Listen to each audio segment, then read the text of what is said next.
Hey y'all, so last night for dinner I made cube steak with gravy in the crock pot from a recipe I saw on Instagram. I had pretty high hopes going into it, and honestly the flavor did not disappoint at all. The gravy actually tasted really good, but the texture of the meat, that was a whole nother story. The meat turned out pretty tough, chewy, and dry.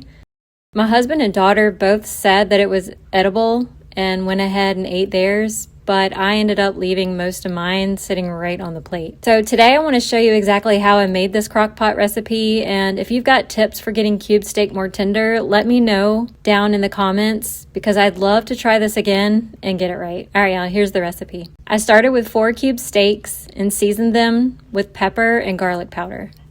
Then I added 1 packet of onion soup mix and 1 packet of brown gravy mix.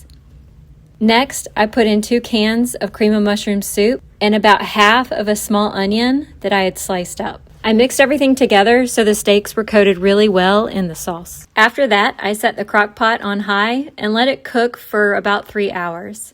All right, y'all, so again, if you have any tips or tricks on how to get this cube steak more tender, less dry, please leave that in the comments below. All right, I appreciate it, y'all. See you in the next video. Bye.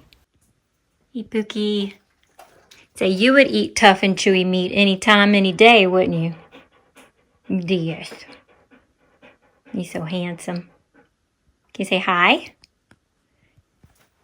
Right, look, sit. Good boy. Shake.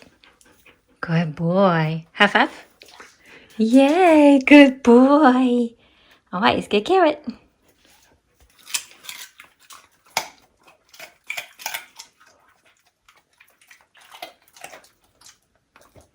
Okay, bye-bye, everybody.